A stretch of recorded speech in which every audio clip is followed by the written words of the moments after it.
Muy buenas tardes. Yo tengo un poco pena, lo voy a decir muy francamente. Para comenzar,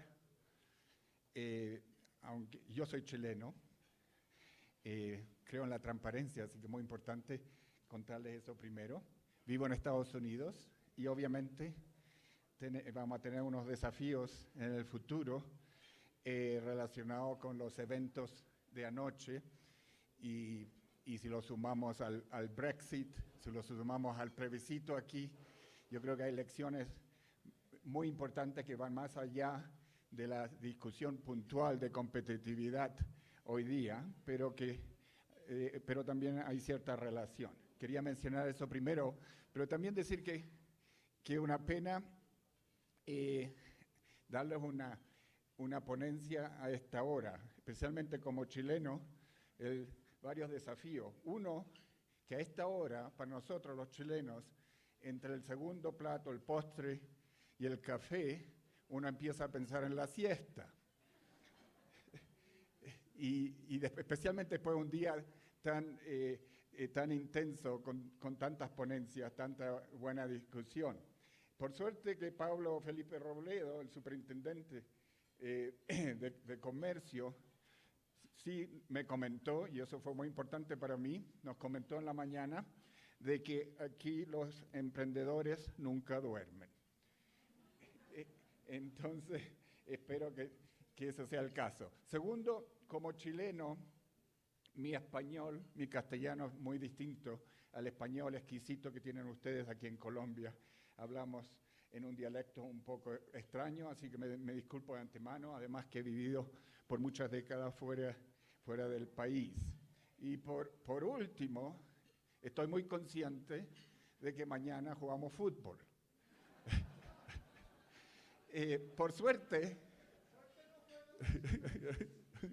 Por suerte mañana, y estamos conjuntamente hoy día. Pero quiero decirle que yo he estado muchas veces en Colombia, he trabajado con Colombia por muchas décadas, conjuntamente con muchos otros países, quiero mucho a Colombia, así que espero que los próximos minutos sean de interés al respecto. Lo que voy a hacer es darle un poco más datos, evidencia empírica a mucho de lo que ya se ha dicho y que se ha expuesto en forma tan elocuente por los expositores anteriores, incluyendo el profesor Leopoldo Ferguson, que acaba de exponer. Voy a hacer así para atacar la siesta, voy a tratar de presentar y dejar que los datos, la evidencia, hablen un poco más que yo. A ver si funciona, sí. Muy bien.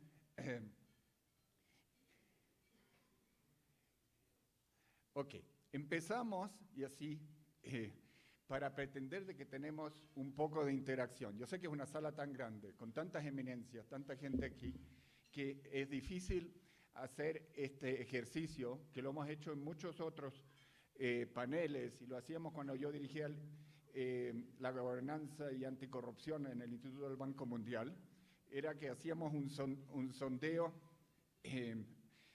mecánico inmediato con nuestros controles remotos, haciendo muchas preguntas a los participantes, y era mucho más interactivo. Así que vamos a pretender que estamos haciendo lo mismo, y cada uno de nosotros nos vamos a responder a nosotros mismos a una pregunta de las muchas que hacíamos en este sondeo, que era muy importante para el aspecto interactivo en nuestro trabajo. Y se refiere al asunto de monitoría, transparencia, control.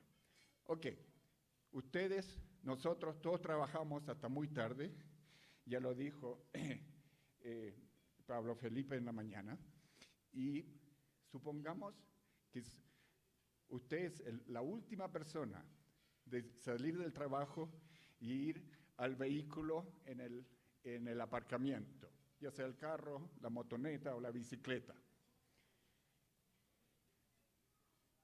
Ok. Perdón.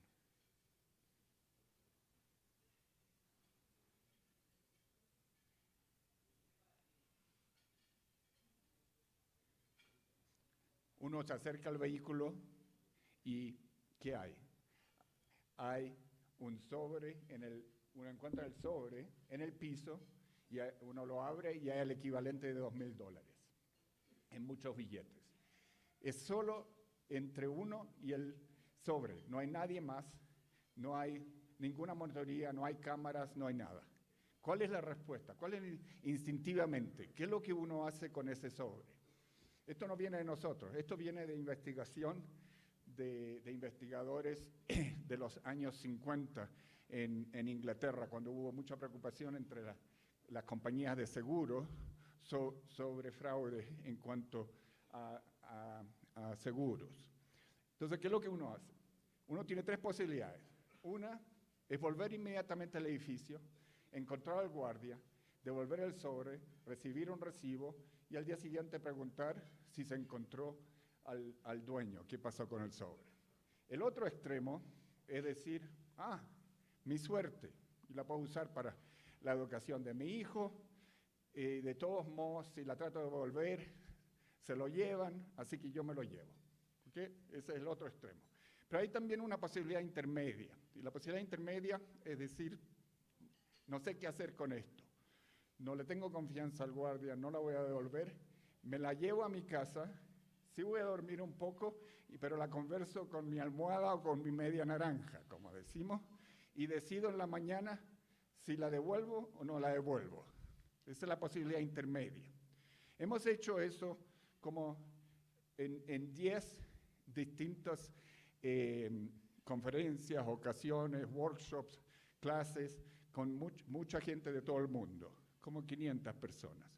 ¿Cuáles son las respuestas? Ustedes saben ya cómo responderían, pero ¿cuáles han sido las respuestas de todo esos sondeo, que no es muy científico, pero esto sale como resultado?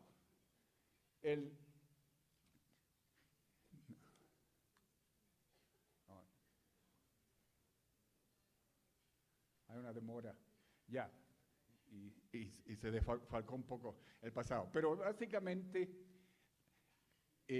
lo que ocurre es que casi un 20-25% admite que se lo llevarían. Un tercio dice yo lo devuelvo, y muy interesante, la mitad dice no sé qué hacer, voy a ver qué me conviene y lo voy a pensar en la noche. Y después al día siguiente lo hago. Después se cambia esa pregunta en forma muy leve.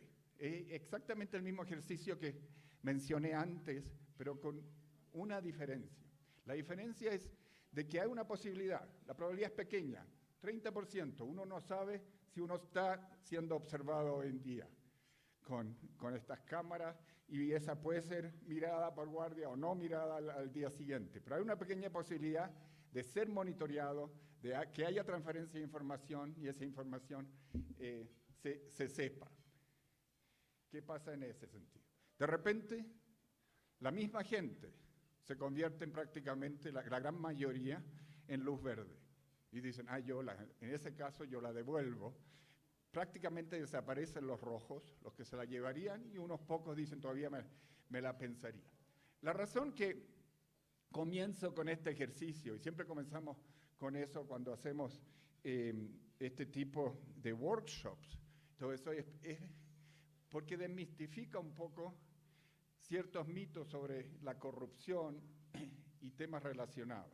No es algo que es estructuralmente genético, obviamente, aunque hay ciertas teorías al respecto, no es algo de que es históricamente determinante para una sociedad, sino depende mucho de los incentivos, de la parte organizacional, de la parte de transparencia, monitorio y control.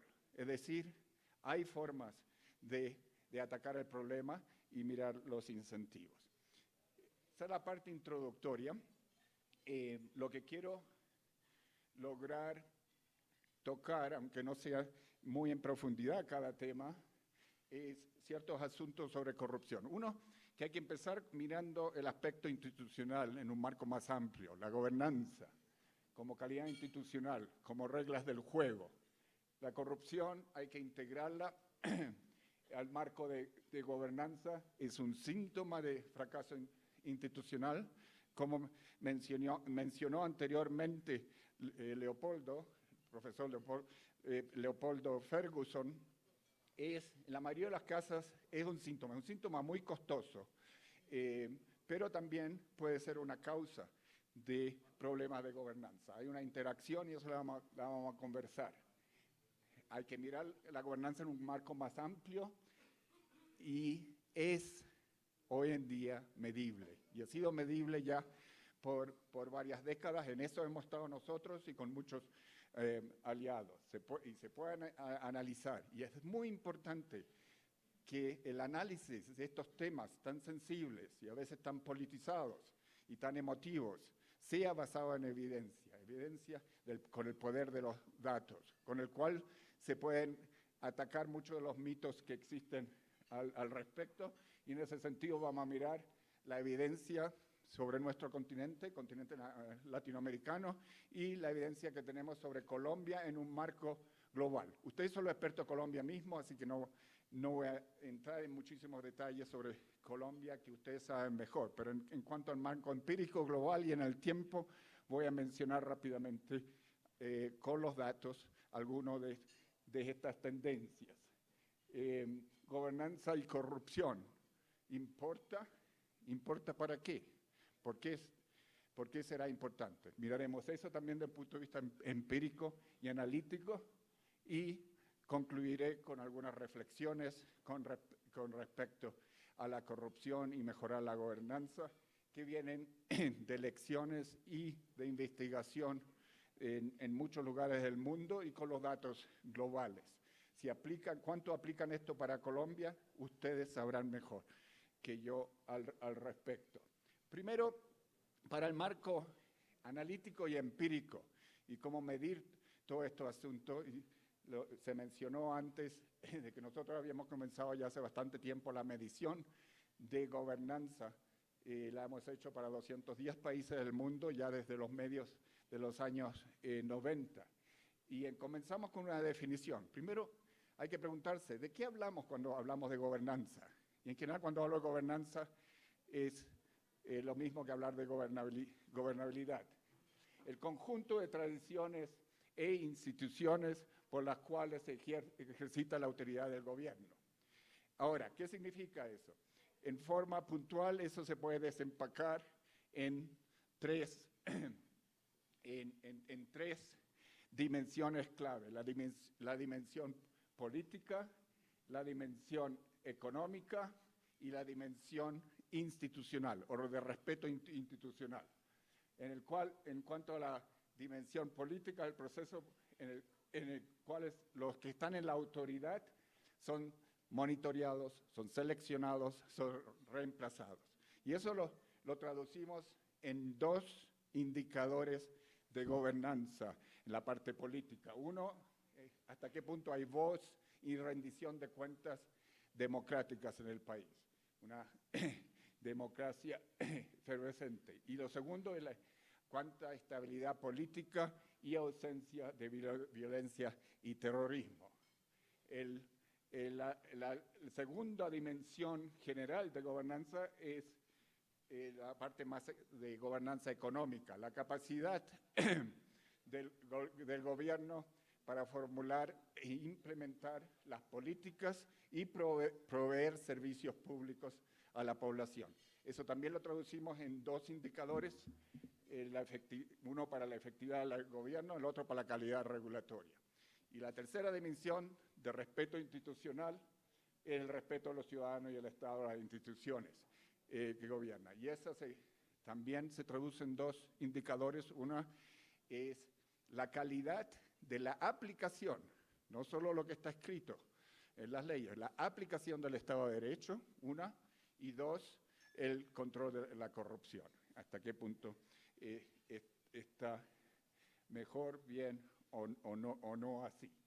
Eso en resumen, con eso y con una metodología especial que no los voy a aburrir a estas horas, con eso, pero con muchas fuentes, como 30 fuentes de distintas organizaciones del mundo que recopilamos nosotros armamos y construimos una metodología estadística especial estos indicadores, que son 6, 2 para cada pilar que mencioné, lo político, lo económico y lo institucional, y eso nos dan los 6 indicadores,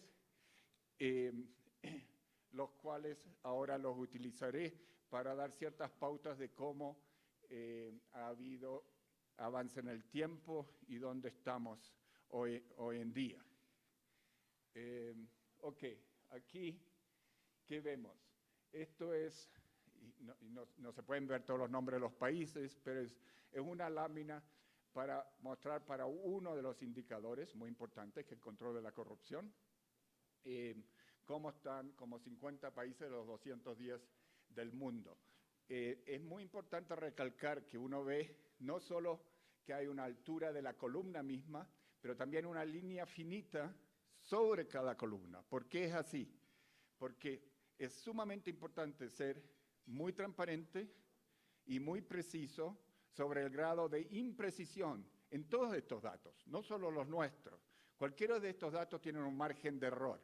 Hoy en día, gracias a avances estadísticos, uno puede ser preciso sobre la imprecisión. ¿Cuál es el margen de error? Al saber cuál es el margen de error, uno puede entonces inferir y analizar qué es lo que sí se puede decir con certitud y con confianza y lo que no se puede decir. En este caso puntual, no, y en cualquier otro indicador, no tiene sentido correr la carrera de caballos y decir que yo le gané a mi vecinito por una nariz, cuando la diferencia es muy pequeña. Lo que llamamos en estadística es un empate estadístico. Por lo tanto, tiene más sentido poner a los países en grupos, porque el grupo que es totalmente verde oscuro es mejor que el verde claro es mejor que el amarillo es mejor que la luz naranja, y la luz naranja es mejor que la luz roja. Esos sí son diferencias significativas entre los grupos. Entonces sí se puede hacer inferencias porque el margen de error no es tan grande, pero hay que tener cuidado al respecto. Si ven la flecha azul, es ahí donde está Colombia. No tenemos todos los países del mundo, pero Colombia está hoy en día un poquito debajo, muy cerca de la mediana, de estar el medio en el mundo en ese indicador. Otra forma de mirar estos datos es la forma de un mapa de gobernabilidad. En este caso es, de nuevo, control de la corrupción. No se ve muy claramente aquí, pero si se fijan, hay países como Estados Unidos, no son verde oscuro.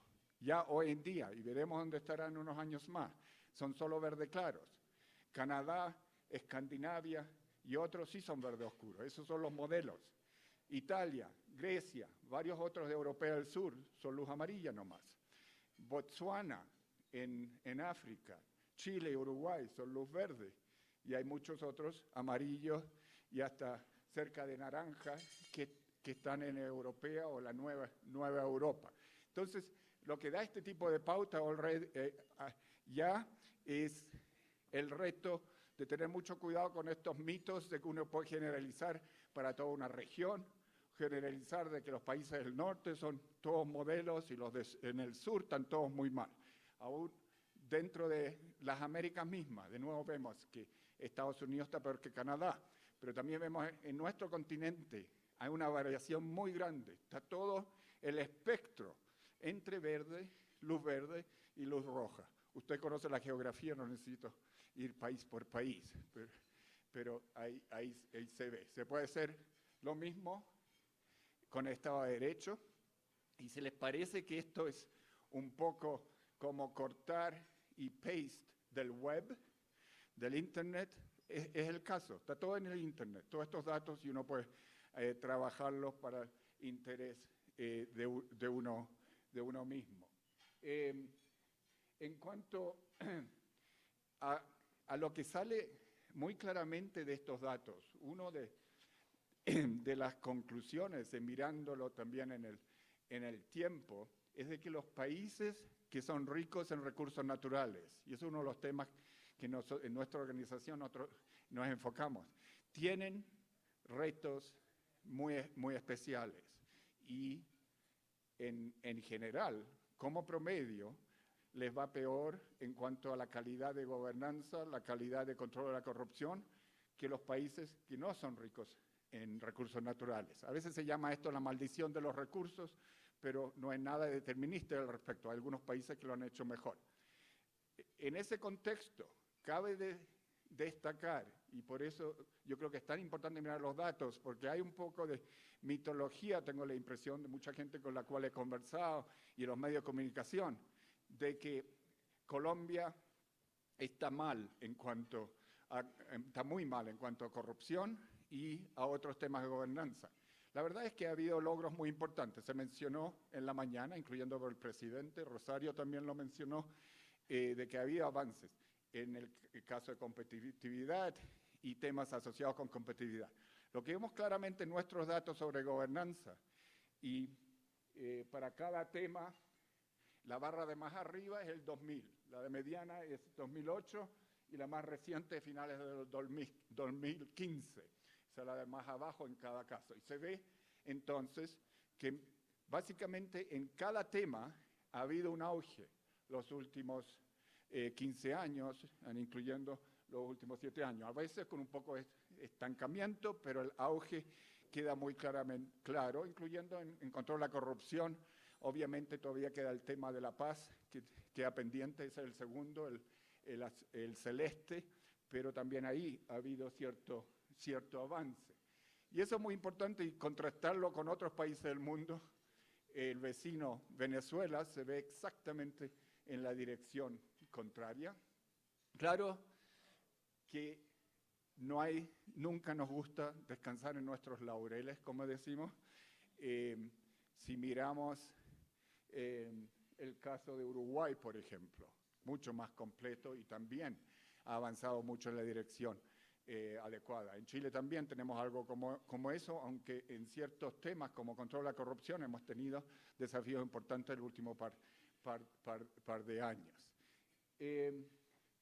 Entonces eso era para presentar rápidamente con estos datos agregados la combinación del el vaso estando medio lleno, porque ha habido avance importante, y hoy en día en la mayoría de los temas de gobernanza, incluyendo control de la corrupción, Colombia está en la mitad del mundo y está también en la mitad de América Latina prácticamente, con obviamente el desafío del vaso también medio vacío, que tanto más se puede lograr. Y eso ya se mencionó y lo vamos a mirar después de mirar este tema siguiente, que es hasta qué punto todo esto que estamos hablando, gobernanza, instituciones y relacionado con eso, el control de la corrupción, hasta qué punto importa. Y ahí viene también el trabajo empírico que hemos hecho nosotros y otros en tratar de medir hasta qué punto esto importa. Una de las mediciones que ya hicimos hace bastante tiempo con todos los datos mundiales es preguntarse hasta qué punto controlar la corrupción con medidas significativas, pero obviamente nunca no se puede llegar a la perfección del día a la mañana, pero con un esfuerzo muy importante, 1 o 2 años, conlleva a un desarrollo social y económico mayor para el país. Y en promedio, lo que encontramos, esto es para el mundo general, cada país es un poco distinto, en promedio encontramos lo que llamamos el dividendo de mejorar la gobernanza y controlar la corrupción de 300%. ¿Por qué 300%? Un dividendo de 300%. Porque mejorar en el control de la corrupción, en forma estadística, una desviación estándar, que es realista, se puede hacer con un gobierno y una sociedad reformista, mejorarla, conlleva en forma causal a un incremento en el ingreso per cápita del país en el largo plazo, toma tiempo hasta que estos frutos se reciban, conlleva a un incremento de 300%. Si hoy en día el ingreso por cabeza es $10,000 En el largo plazo llegaría a $30.000. Ahora, esto no es solo académico, lo hemos visto en las Coreas del Sur, en nuestro país, en mi país mismo, en algunos países africanos, los países de Nueva Europa y todo eso. Eso sí se ha visto y por eso sale claramente en los datos. Ahora bien, surge la pregunta entonces, que a mí me preguntaron hace mucho tiempo, entonces la investigamos. Bueno, pero cada país es distinto y si somos muy ricos en recursos naturales, quizás eso puede sustituir a mejorar la gobernanza, tener todos estos ingresos del petróleo, de la minería. Desafortunadamente o afortunadamente, la realidad es distinta. El dividendo de gobernanza puede ser aún mayor, no por mucho, pero son las barras azules oscuras, son solo para los países que son ricos en recursos naturales. El dividendo es aún mayor si uno tiene recursos naturales. Si uno las embarra y tiene mala gobernanza con los recursos naturales, el desastre institucional y socioeconómico, como lo hemos visto en la Guinea Ecuatorial, en Nigeria, Venezuela, en tantos países, el desastre es aún mayor si uno no tiene, y el beneficio, si uno lo hace bien, como lo hemos visto con Noruega, Chile hasta cierto punto, Colombia hasta cierto punto durante varios años, Perú hoy en día, el dividendo es aún mayor que para otros países. Así que es un gran dividendo. Ahora, esto no es solo el 300% para ingreso per cápita, es también para la reducción de mortalidad infantil, encontramos lo mismo, para la mejora de logros educacionales y, muy importante para el tema de hoy, para todos nosotros aquí, un gran auge en cuanto a inversión, no solo privada doméstica, pero inversión extranjera. La corrupción, teniendo corrupción como Colombia hoy en día, mediana en el medio del mundo, puede ser el equivalente de un impuesto de 20%, como si hubiese un impuesto adicional. Y no solo en Colombia, pero en muchos países como Colombia, eso se ha calculado como un impuesto importante en ese sentido. Ahora, esto puede ir rápido porque ya se resumió, aunque lo puse en un cuadro un poco distinto, los resultados de competitividad para Colombia y otros países en América Latina, donde se ve aquí que Colombia, el número 61 entre 138, hoy en día el promedio para América Latina es 82, está sobre el promedio, México 51, Chile el 33, pero Argentina bastante más bajo. Pero lo importante que quería recalcar para esta sesión es que uno de los temas que ha habido muchos logros, obviamente, y se discutió en la mañana en cuanto a aspectos para Colombia, como el asunto de, en general, políticas macroeconómicas y otros temas de tecnología, pero lo que conlleva a una baja significativa, si no, Colombia sería mucho más competitivo, son ciertas debilidades institucionales, que se ve en la segunda fila después del promedio, que es la primera fila o el ranking general. Para instituciones, entre 138 está número 112. Así que obviamente sí hay un desafío, se ha logrado mucho y se ha avanzado, pero queda un desafío pendiente muy grande. Estos son los otros temas específicos donde sí se ve que en cuanto al desarrollo del mercado financiero e instituciones financieras, y se mencionó en la mañana, incluyendo por el presidente, Colombia es número 25 en 238. Entonces hay que mirar, esa parte del diagnóstico de profundidad que está muy bien hecho en el reporte y lo felicito por eso, así que no me voy a explayar mucho más, pero querría recalcar que está el desafío pendiente institucional que incluye el asunto de la corrupción. Aquí se ve también los distintos aspectos en forma de gráfico, no los voy a aburrir más de eso porque quiero ir a la próxima, hay una demora. A ver.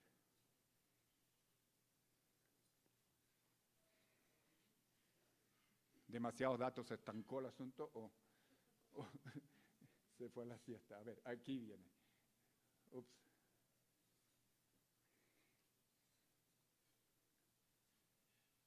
Sí, obviamente. Ok, me lo salto mejor. Porque sí, quería llegar a esto.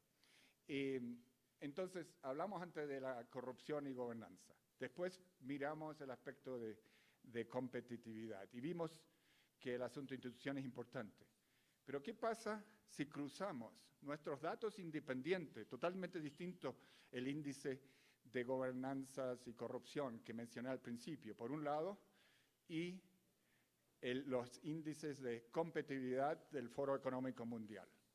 La correlación es íntima, en la correlación máxima entre dos indicadores o variables es 1, y esto es más de punto 8.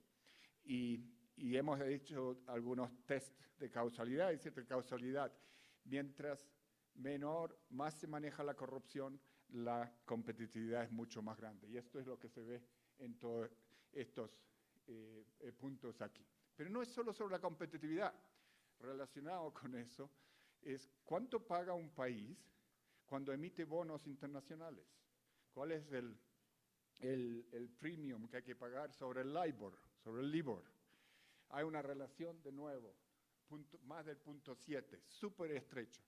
Países que todavía necesitan mejorar en cuanto a institucionalidad y están tan debajo, pueden terminar pagando más de 1,000 basis points, puntos bases, es decir, 10 porcentajes de interés mayor que sobre el LIBOR, que países que están bien, como la Suiza de este mundo, o Chile o esto. Es decir, Colombia, Brasil, ahora no tanto como Rusia está en el extremo aquí. Se perdió, está en la computadora, pero aquí se perdió el nombre de los países. Colombia está bastante por arriba, entonces uno paga realmente un impuesto enorme internacionalmente y para emitir bonos debido a ciertas falencias institucionales. Lo mismo la relación que hemos visto en nuestra investigación, países donde hay más corrupción, es mucho más difícil tener estabilidad macroeconómica, aumenta el déficit, y eso se vio muy claramente durante la crisis de Grecia. Grecia, uno de los países con el mayor nivel de corrupción en el mundo industrializado. Y hay una diferencia enorme entre los países que manejan bien el asunto de la corrupción, hay un déficit mucho menor. Una de las razones, obviamente, es de que hay mucho menos evasión y elusión presupuestaria. Hay otras también. Termino, antes de las reflexiones finales, mencionando un punto que para mí es muy importante, porque a veces uno da la impresión, al presentar todos estos datos, que basado en estos datos, ya, de ahí se pueden seguir ciertas conclusiones y decir esto es lo que tiene que hacer el país para mejorar. Cuando esto solo es una pauta de comienzo y hay que hacer un diagnóstico mucho más de profundidad para conllevar a un esquema, a un plan de gobernanza y anticorrupción en un país, que tiene que ser liderado por los distintos grupos dentro del país mismo. Pero hay metodologías hoy en día muy útiles para hacer tales diagnósticos, ya sea nacional o también en nuestro caso hemos desarrollado y colaboramos con países en cuanto a diagnósticos en el tema de recursos naturales y manejarlo mejor en cuanto a la gobernanza. Estos diagnósticos súper importantes que se ha hecho, como han hecho el estudio aquí en el Consejo de Competitividad, el estudio de hoy, con evidencia rigurosa, el poder de los datos, el poder de la evidencia. Hay tanta mitología hoy en día y eso es clave. El enfoque de un diagnóstico, aunque el objetivo principal sea luchar o combatir la corrupción, tiene que ser mucho más amplio, porque como siempre decimos, uno no combate la corrupción combatiendo la corrupción, sino mirando cuáles son las vulnerabilidades institucionales, las vulnerabilidades al nivel regional. Reconociendo obviamente que la corrupción puede ser un síntoma, pero ahí quería explayar y relaciono con la ponencia anterior de Leopoldo Ferguson. Es cierto, en muchos de los casos la corrupción es un síntoma, no es la causa fundamental, pero cuando uno analiza en un país profundamente y en forma muy franca y transparente todos los aspectos de corrupción, incluyendo lo que llamamos a veces corrupción de un tipo más legal o extralegal, que incluye la influencia indebida debido a financiamiento político, money in politics, o otras formas de influir las normas, las reglas del juego en forma indebida, conlleva a la captura del Estado. Cuando uno habla de corrupción a nivel mayor y que hay una captura del Estado, no es solo un síntoma, es también un aspecto fundamental que requiere otras medidas para tratar de atacar el problema.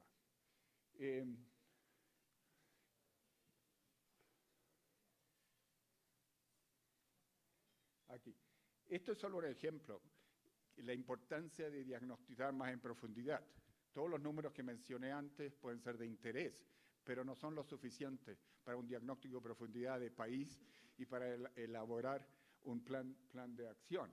Hay que empezar a desempacar los temas, también desde el punto de vista empírico. Los datos que vienen del Foro Económico Mundial, desempacando, mirando los detalles, y también en los nuestros, no solo los agregados, pero los detalles, las 30 fuentes distintas, pueden dar pautas muy interesantes, como por ejemplo, se habla mucho de sobornos en los distintos países en América Latina. Bueno, pero hay sobornos más o menos en qué tipo de instituciones, en qué tipo de agencias. Se ve claramente que en el caso de Colombia, por ejemplo, no hay muchos sobornos para aspectos de infraestructura, para conexiones telefónicas, eléctricas y otros en cuanto a public utilities.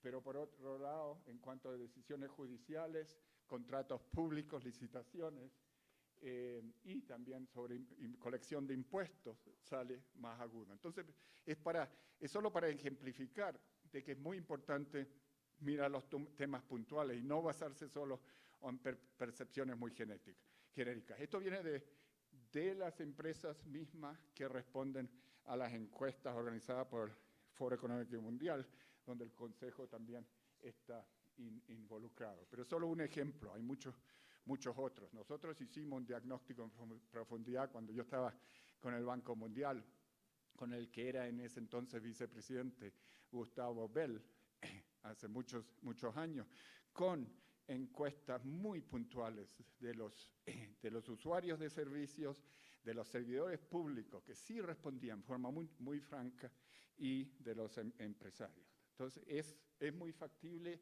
y se sacan pautas muy importantes. ¿Me dejan concluir? Entonces, solo 8 reflexiones rápidas. Algunas son sencillamente enfatizar lo que ya dije. El poder, que número 1 es, y de ahí vengo yo, el poder de la evidencia, del análisis de los datos. Es importantísimo hoy en día, es importantísimo también para hacer reformas, para hacer cambios que tienen sentido, para lo que llamamos en inglés evidence-based policy making, donde falta mucho, incluyendo los países superindustrializados. La corrupción y la falta de gobernanza, la falencia de gobernanza, vimos, conlleva a una falta de desarrollo socioeconómico, falta en cuanto a inversión, a inseguridad. Todo el asunto de inseguridad está relacionado con el tema y para eso también hay evidencia empírica. Colombia, vimos, disculpe, el caso Colombia, vimos de que hay logros y avances muy importantes que se ven muy claramente en los datos y también comparativo en cuanto al mundo. Y que es muy importante reconocer todo lo que se ha hecho, al mismo tiempo que hay retos muy importantes en cuanto a ciertos aspectos de gobernabilidad y de anticorrupción. Mirando el marco empírico comparativo mundial es importante. Lo que se hace también en el reporte que ustedes tienen hoy día y que es sumamente importante. Ya lo dije ya, uno no combate la corrupción combatiendo la corrupción. Adoptando mañana otra ley anticorrupción. Todos los países tienen leyes anticorrupción. El problema es que no se implementan y las medidas complementarias de cambiar el sistema, cambiar las instituciones, cambiar los incentivos, no se hacen. O sencillamente se comienza otro plan. En Rusia está el plan número 25 de combatir la corrupción. Y ahí están. Transparencia. Transparencia, eso sí hemos aprendido lo suficiente y hay tantos avances en América Latina, incluyendo en Colombia, presupuestaria y en muchos otros temas. Es absolutamente clave para combatir la corrupción y mejorar la gobernanza. Tantas innovaciones, no tenemos el tiempo, ya se discutieron algunos ahora, pero es muy importante reconocer, y sale claramente en los datos, que transparencia en sí solita no conlleva grandes mejoras. Tiene que tener socios muy importantes, aliados muy importantes. Transparencia solita. En Azerbaiyán pasan cierta medida de transparencia, pero no tiene ningún aliado. ¿En cuanto a qué? Por ejemplo, rendición de cuentas con sociedad civil y las ONGs involucradas. No, si uno usa esa transparencia para criticar o empujar reformas, termina en la cárcel, en países como Azerbaiyán y hoy en día muchos otros, incluyendo algunos en Europa. Así que la transparencia profunda es necesaria, pero no es suficiente. Hay que complementarla con esos aliados. Uno es rendición de cuentas con ONGs, think tanks, académicos, súper involucrados, también obviamente con miembros del Congreso, gobierno y de la juventud, de los indígenas, etc. Segundo tema crítico de tanto de nuestros países en esto, que tiene que complementar la transparencia, son las reformas de las finanzas públicas, incluyendo la reforma tributaria. Ya se discutió hoy día eso, conjuntamente con reforma del servicio civil. Especialmente hoy en día hay un tema muy importante, la debilidad de las instituciones y el servicio civil en las regiones, a nivel subregional, regiones, departamentos, municipalidades, y eso es un tema en varios países de nuestro continente. Y obviamente reformas incluyendo competencia en todos los casos y transparencia en todos los casos en cuanto a licitaciones, que es una vulnerabilidad muy importante. Las reformas del Estado de Derecho, de la judicatura, son pendientes en tanto nuestros países y son también claves, donde tiene que haber sanción. Tener transparencia con impunidad, transparencia sin sanción no conlleva resultados. Por eso hablamos de la complementariedad, que salen los datos muy claramente, tiene que ser complementada con lo otro. Y reformas, hoy en día es tan importante, países como Estados Unidos y en muchos otros en las Américas, en el financiamiento político, donde hay una responsabilidad muy grande en esto y en otros temas del sector privado que se está discutiendo durante todo el día hoy, así que no me voy a explayar. Termino con el último punto, que es muy importante, pero no puede ser solo tampoco. Todo tiene que comenzar y venir del liderazgo del país mismo, de la sociedad, de la población, de las instituciones, del gobierno, del presidente.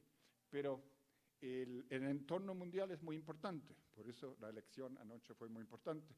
Y en ese sentido quería recalcar la importancia que también sale en nuestra evidencia, aquellos países que han logrado incorporarse a iniciativas e instituciones globales, ya sea las OCDE, donde yo estuve involucrado algo en el aspecto de gobernanza con el gobierno chileno hace muchos años. Yo sé que ustedes están en el medio de esas. Importantísimo, y se ve un auge en cuanto a las instituciones de gobernanza en eso. Lo vimos muy claramente.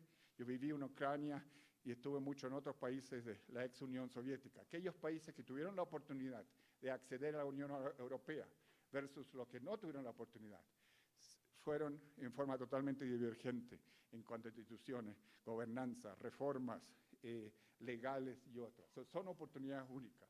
Lo mismo, muchos de ustedes conocerán la iniciativa donde Colombia sí ya está y lo está haciendo muy bien. Yo estoy en el directorio, así que lo sé íntimamente, de la EITI, Extractive Industry Transparency Initiative, transparencia para los recursos naturales, juntamente con 51 otros países.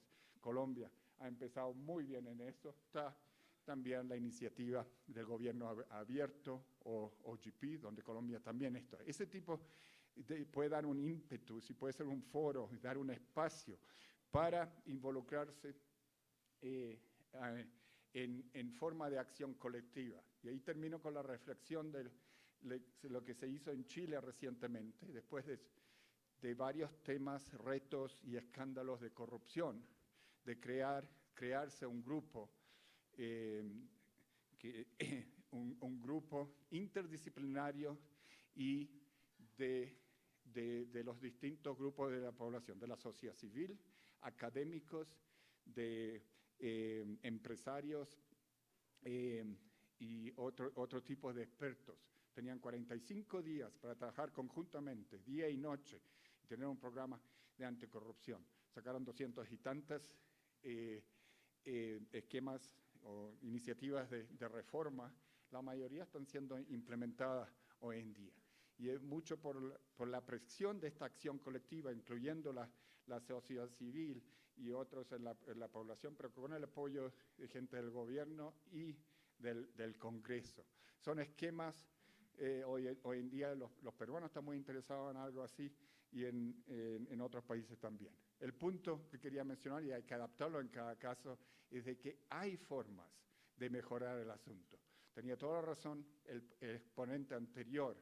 Toma mucho tiempo y es muy difícil, pero es también enorme lo que se puede lograr, no en 6 meses, no a la noche a la mañana, pero en 3 años, en 5 años, en 10 años. Yo lo vi en varios países de ex socialistas, los de Europea del Este, que hoy día son de la nueva Europa, en un periodo de 10 años, en cuanto a calidad institucional y de gobernanza, nos saltaron sobre América Latina. En 10 años, de estando mucho más abajo, al principio de los 90, en el año 2000 ya estaban por encima nuestro. En una década se puede lograr muchísimo en este tema. Muchas gracias.